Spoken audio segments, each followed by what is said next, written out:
Oke, oke, oke. Baik. Pak, maaf ya, Pak ya, jadi menunggu. Ini rekaman atau live? Rekaman ya ini? Ya, gimana Pak kuliahnya tadi Pak, prepare-nya? Sudah selesai kah Pak? Ya belum lah. Oke, Pak, aku mau tanya terkait dengan ini yang lagi ramai banget ya Pak di media sosial dan banyak banget nih Pak yang main gamenya, yaitu Jagat nih Pak namanya, koin Jagat. Koin Jagat. Ini kan, ya, ini kan usernya, gamernya ini kan mencari koin dan akhirnya nanti koinnya tuh bisa ditukar dengan sejumlah uang sesuai dengan koin yang dia dapat. Ya. Ini kan belakangan tuh menimbulkan pro kontra gitu ya Pak ya. Mungkin dari satu sisi penggunanya nih tertarik dengan aplikasi ini, tapi merusak juga fasilitas-fasilitas umum nih Pak. Nah, mungkin dari pengguna aplikasi dan maupun pengelola aplikasi harusnya apa sih Pak yang mesti diperhatikan ketika memang mau meluncurkan game seperti ini gitu? Sebetulnya zaman dulu ada yang mirip-mirip sih ya, cuman nggak separah ini. Yang apa sih, yang Pokemon atau yang apa tuh ya? Yang nyari Pokemon Go, Pak. Pokemon Go, yang nyari Pokemon ya. Tapi kan nggak sampai bongkar-bongkar tegel segala macam. Iya, hanya sampai bongkar-bongkar tegel. Ini cuma orang jalan di sekitar situ dapat Pokemon ditangkap gitu ya. Cuman kayaknya yang itu nggak ada duitnya sih soalnya yang itu ya. Ya, kalau itu cari Pokemonnya gitu pakai item buat Iya. Belum sampai duit nih. Nah, ini yang bikin kacau duit. duit nih Pak, bikin lebih semangat gitu ya Pak. Semangat sih nggak apa-apa, yang bongkar tegelnya siapa yang mau tanggung jawab kan? Semangat Pak, justru karena semangat jadi bongkar tegelnya itu Pak. Aduh, parah banget melihatnya di media tuh, aduh ampun deh. Tapi tadi pertanyaannya kan ini ya, apa yang harus diperhatiin dari si pembuat aplikasi. Sebetulnya ini kalau dari sisi sosialnya aja ya, dari sisi sosialnya, harusnya ini sebetulnya semua aplikasi di peraturannya harus daftar ke Kominfo sih. Jadi kalau kita ngelepasin aplikasi harusnya daftar ke Kominfo, apalagi ini untuk pelayanan publik, jadi daftar ke Kominfo. Nah, tapi ini kasusnya seru nih urusannya, soalnya dia sampai ngerusak fasilitas publik. Di peraturannya kagak ada. Peraturannya nggak ada nih, yang kalau ada sampai ngerusak fasilitas publik siapa yang bertanggung jawab gitu. Apakah si pembuat aplikasi atau si penggunanya gitu. Cuman kalau ngelihat pola peraturan di Indonesia sih sebetulnya yang akan tanggung jawab adalah pengguna, bukan si pembuatnya sih sebenarnya. Lebih ke arah situ, jadi nggak tahu ya kalau dari sisi hukumnya sih kayaknya lebih ke arah si penggunanya. Si pembuat lebih ke arah ngamanin si aplikasinya nggak boleh sampai nipu, datanya nggak boleh sampai bocor, kayak gitu lah ya. Belum pernah kejadian sih yang kayak gini, belum pernah kejadian. Jadi kayaknya pertama kali terjadi aplikasi sampai ngerusak fasilitas publik kan baru pertama kali. Jadi kira-kira itu. Nah, karena ini pertama kali, jadi memang kalau kita jawaban formalnya kira-kira gini, si penyedia aplikasi harus memastikan bahwa aplikasinya aman, nggak bisa dicolong datanya segala macam, itu biasa lah ya. Jadi kira-kira itu. Tapi kita belum pernah kebayang bahwa ternyata aplikasi ini bisa menggerakkan manusia untuk merusak. Nah ini baru sih. Yang bikin aturan juga bingung kayaknya. Pak, tapi kalau misalnya sebuah aplikasi game gitu ya Pak sampai lolos launching gitu ya Pak ya, bisa di-download, bisa dimainkan sama masyarakat luas, usernya sampai jutaan, itu bukan harusnya sudah ada ini ya Pak ya, pengawasan dan mungkin verifikasi di awal gitu Pak? Apalagi ini kan pasti Kominfo harusnya terlibat nggak sih Pak? Kominfo jadi gini, yang terlibat di Kominfo kira-kira gini nih, harus daftar satu. Waktu daftar itu harus diaudit, ada audit keamanan segala macam. Jadi lebih ke arah keamanannya. Jadi Kominfo lebih ke arah situ sih. Ini aman kagak? Ini nipu nggak? Ini datanya bakal bocor kagak? Nanti username passwordnya data-data si user apakah nanti akan disimpan nggak? Perilaku usernya akan disimpan nggak? Nah kayak gitu-gitu di audit sama Kominfo. Itu auditnya kalau bahasa teknisnya ISO 27001 itu dilakukan sih. Mudah-mudahan di aplikasi daftar. Cuman belum pernah dievaluasi perilaku. Oke, jadi sebenarnya ini jadi PR Kominfo ke depan gitu ya Pak ya. Kalau misalnya ada aplikasi juga mungkin diaudit juga potensi-potensi perilaku dari usernya gitu ya. Nah, betul, betul. Ini pertama kali sih. Wah, gitu ya Pak ya. Iya, pertama kali. Jadi pas ngeliat juga, aduh, kok bisa kayak gini ya? Bingung. Pak, tapi kan kalau misalnya kita melihat gitu ya Pak ya, ini nggak cuma di Jagat aja gitu, di aplikasi-aplikasi lain kan biasanya ada izin untuk meminta akses gitu ya Pak, misalnya ke kontak, izin misalnya ke kamera, lokasi dan lain sebagainya. Itu sebenarnya resiko yang perlu diperhitungkan pengguna sebelum memberikan akses tuh apa aja sih Pak? Oke, ini jadi ini masalah audit tadi ya. Si Kominfo akan mengaudit itu semua sih. Apakah si aplikasi minta izin supaya akses address book, akses kamera, apa segala macam itu akan dilihat sama si Kominfo. Nah, misal kalau si pengguna agak abai dan dia mengizinkan aplikasi itu buat akses informasi tersebut, yang harus agak hati-hati buat kita adalah jangan sampai aplikasinya bisa ngambil data pribadi kita. Contoh data pribadi itu contohnya gini ya, contoh address book. Jadi dia tahu bisa ngambil semua kontak teman-teman kita, nomor teleponnya bisa diambil semua. Nah kayak gitu-gitu tuh harus hati-hati. Nah yang paling, kalau contoh paling gampang kira-kira gini lah. Kalau yang Jagat kemarin saya nggak tahu dia bereaksinya, saya yakin, saya setengah ya 80-90% yakin dia nggak akan sejahat itu sih. Nah, cuman yang jahat tuh ini, yang jahat, contoh yang paling jahat ya, contoh jahat tuh gini. Kan sering kita dapetin aplikasi yang disebarin lewat WhatsApp tuh. Misalnya ada apa? Informasi kurir lah, undangan pernikahan lah, apa segala macam lewat grup WhatsApp disebarin. Nah, aplikasi yang kayak gitu dia akan minta akses ke semua macam-macam di handphonenya kita waktu kita install. Ini minta maaf dulu nih, saya soalnya ngajarin.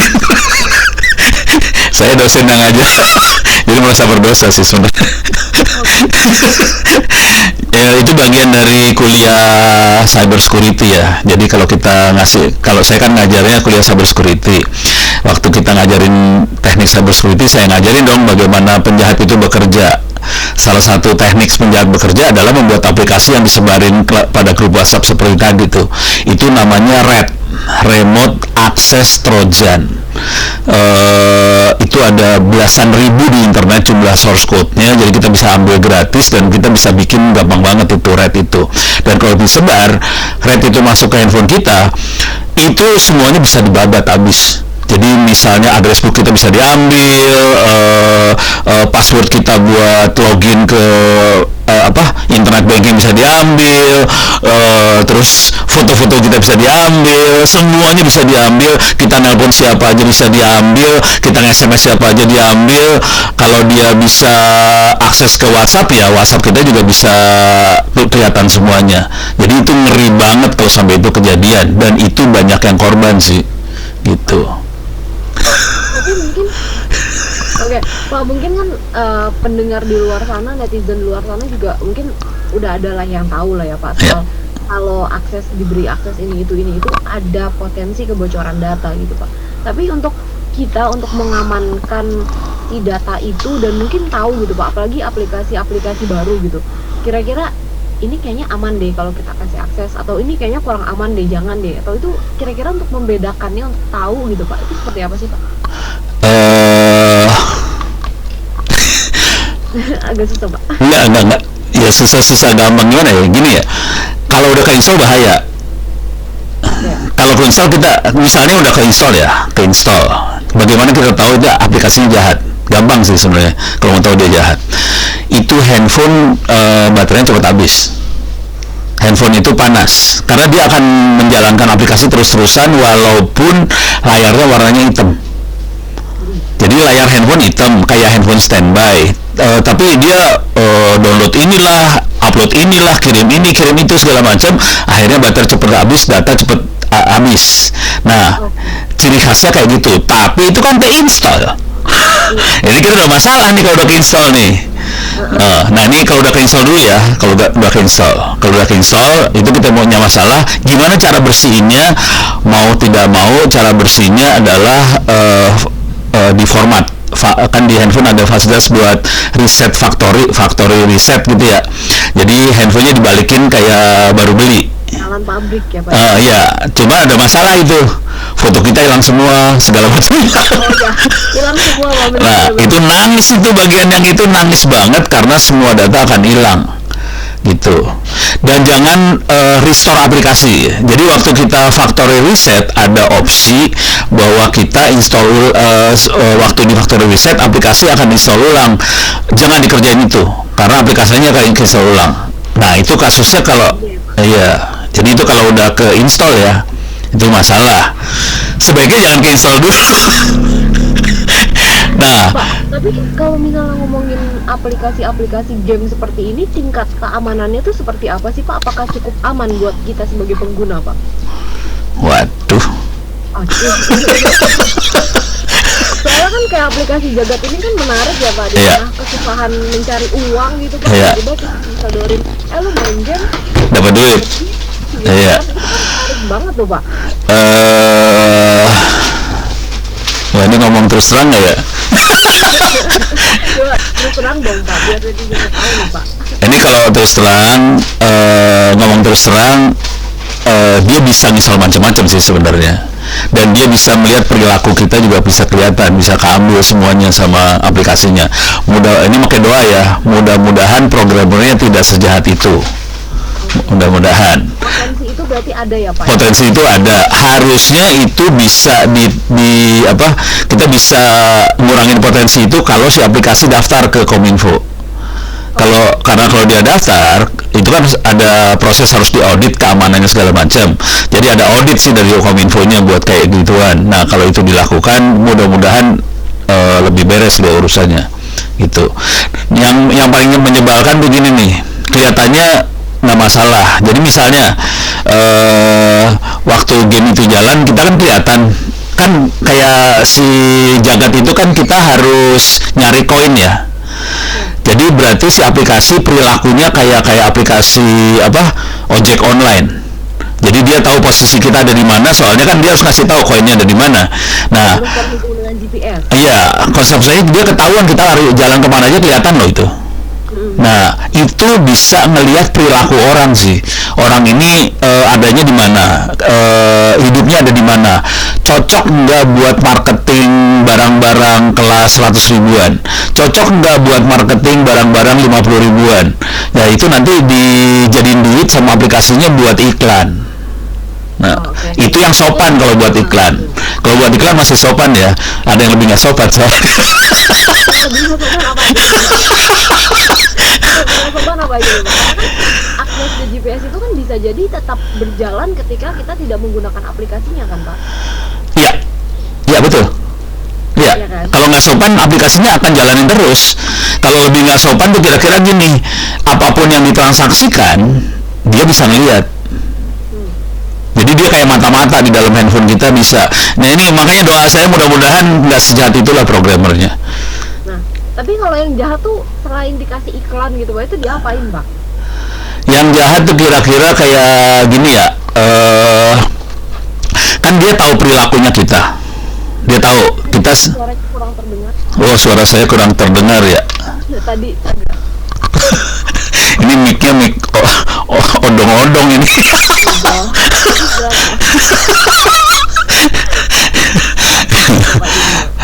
kalau jahat nih. Yang jahat kira-kira gini, dia tahu perilaku kita segala macam. Yang kena istri saya kena nih. Korban, Pak, contoh. contoh korban beneran nih. Dia pengen beli mesin jahit listrik kok yang ada komputernya, mesin jahit yang ada komputernya bisa bordir segala macam, harganya 6,5 juta. Udah gitu dia lihat di toko online harganya 3,5 juta. Saya udah bilang jangan, nggak mungkin ada barang dijual 50% off harganya, nggak mungkin.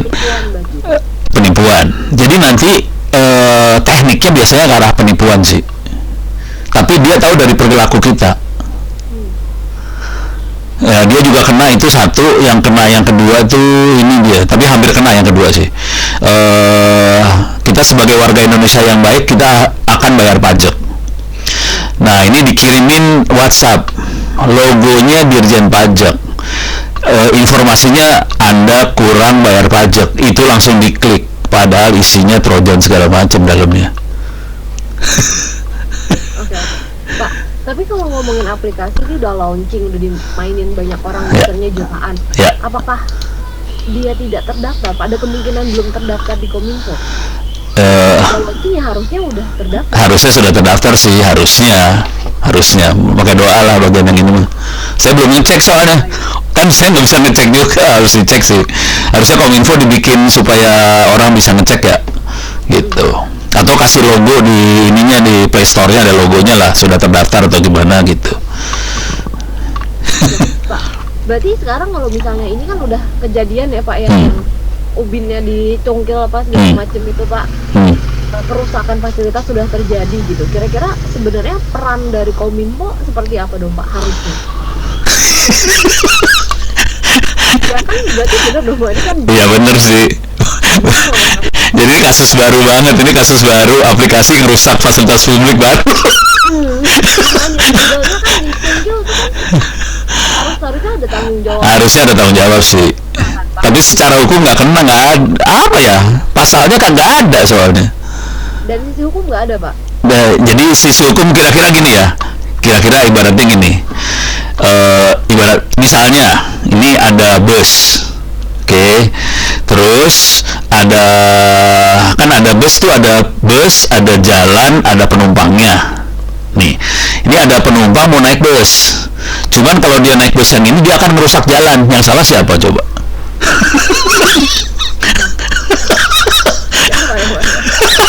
Kan bukan busnya jadinya.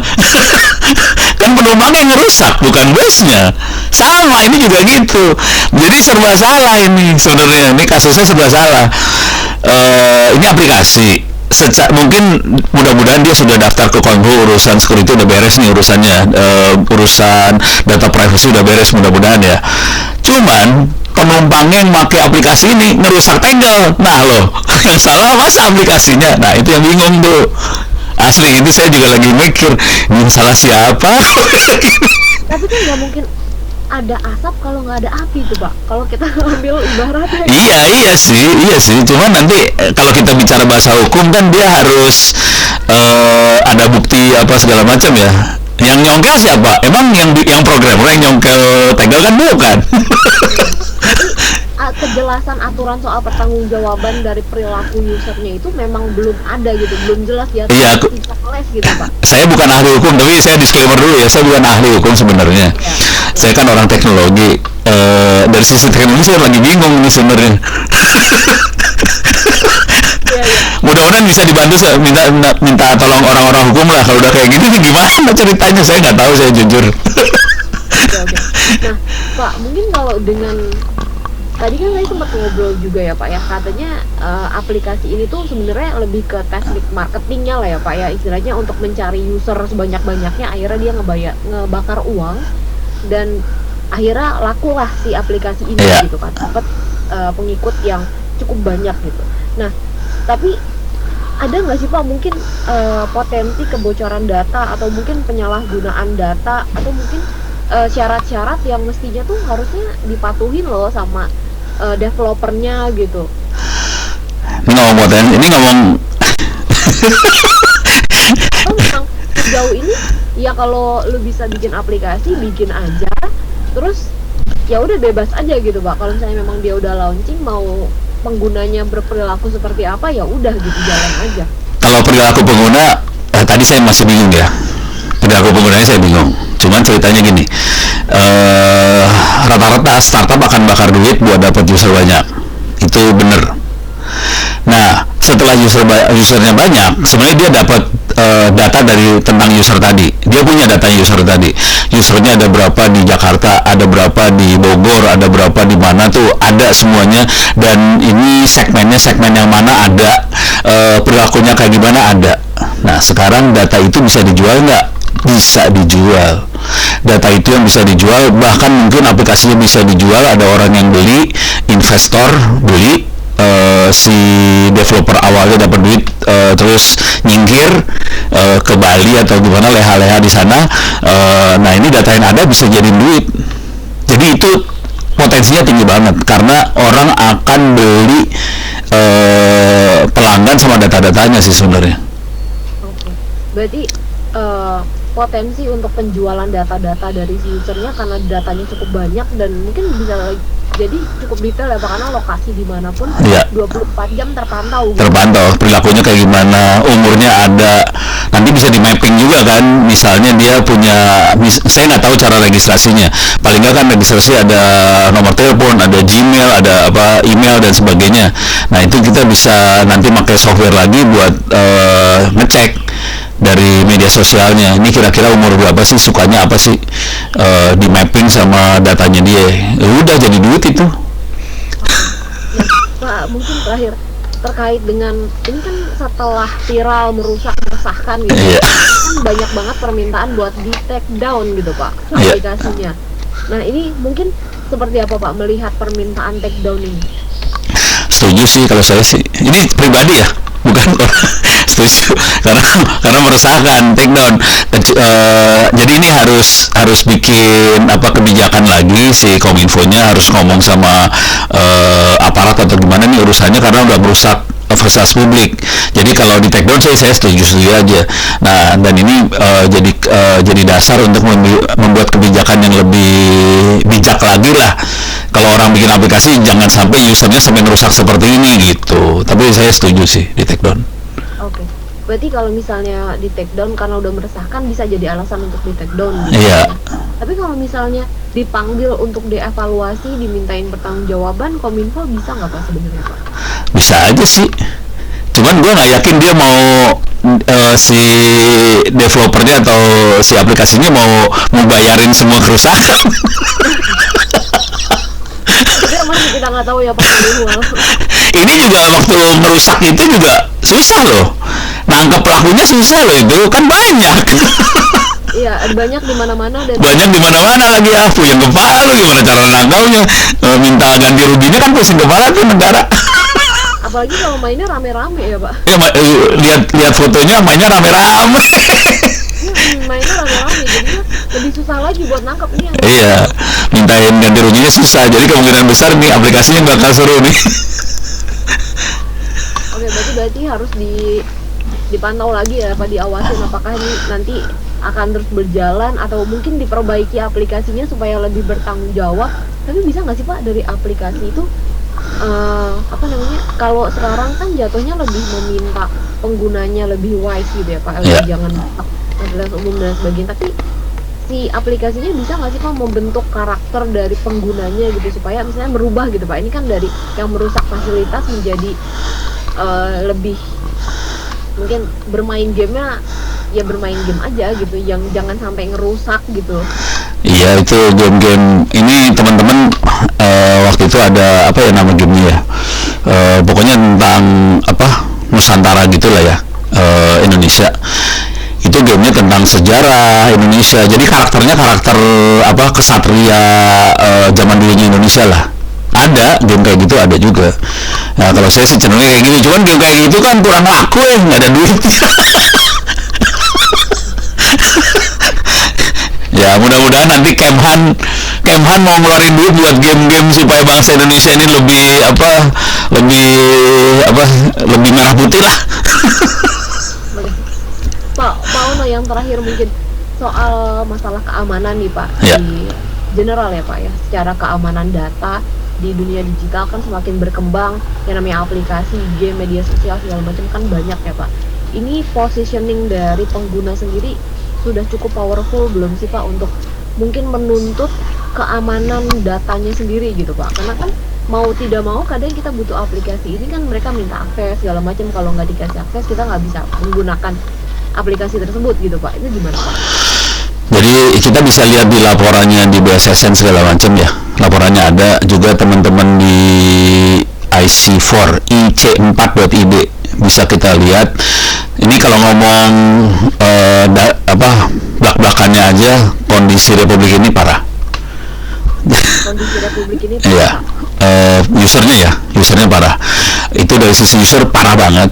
Dari sisi aparat yang harusnya menegakkan hukum juga parah sih sebenarnya. gimana Pak? Yang dari sisi aparat penegak hukum masih Parah juga. Jadi dia nggak punya kemampuan, nggak punya kapasitas untuk menegakkan hukum di dunia cyber. Oke, berarti belum punya kapasitas untuk menegakkan hukum di dunia cyber. Iya. Ya? Jadi orang yang punya kemampuan itu di teman-teman Polri segala macam segelintir. Ngeri sih sebenarnya. Jadi kalau kita jadi kondisinya gini, kondisi user parah, ditipu gampang banget, dibohongin gampang banget. Saya hampir setiap hari dapat email isinya gini, Pono minta tolong, saya kehilangan duit sekian puluh juta, ditipu di sini gitu. Bisa nggak ada balikin duitnya saya lagi? Nah, udah susah kalau udah kayak gitu ya. Ya, kalau duitnya udah hilang gimana balikinnya ya? Iya, kalau udah ditransfer kan nggak bisa. Nah, Iya. biasanya sarannya kan lapor ke Polri, gitu kan? Iya. Polri juga sama juga, nggak bisa nolong. Oke. Sebagian besar di polisi itu, sebagian besar ya, bukannya nggak ada tapi orangnya cuma segelintir.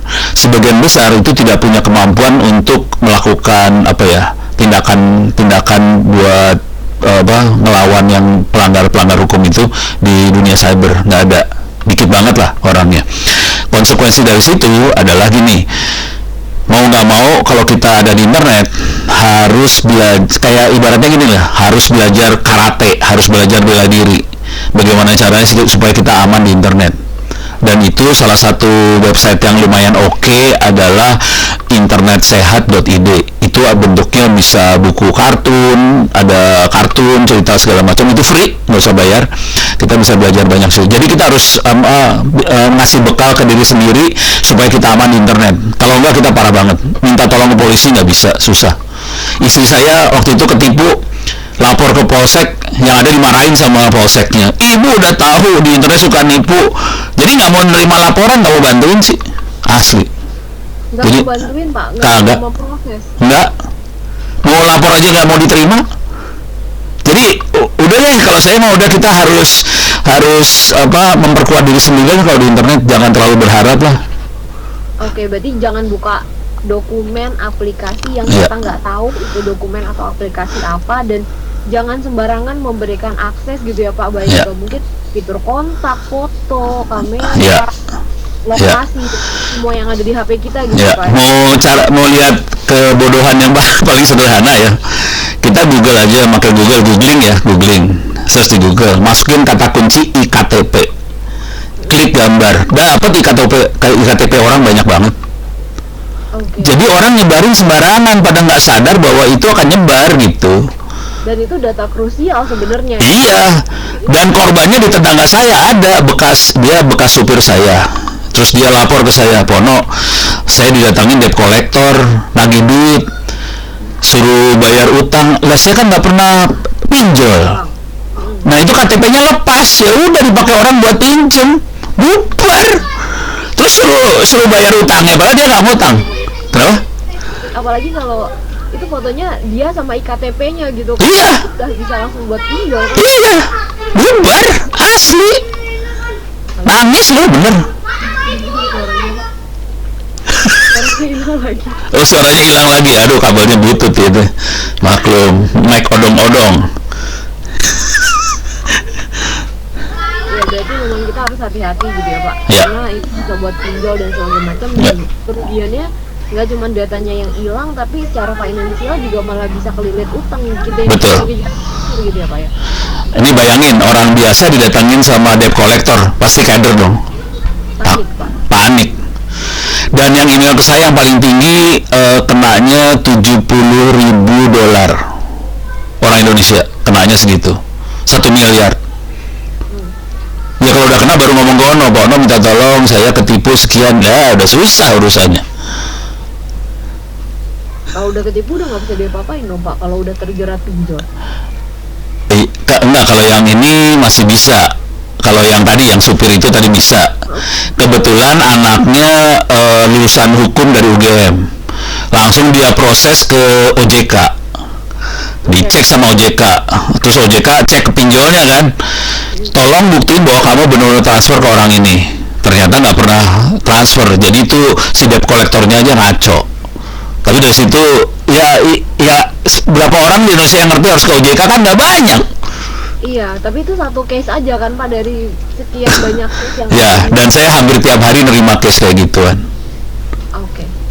Jadi memang literasi terhadap mungkin aparat kepolisian dan juga masyarakat itu Iya. perlu banget ya Pak ya. Banget, iya. Ingat.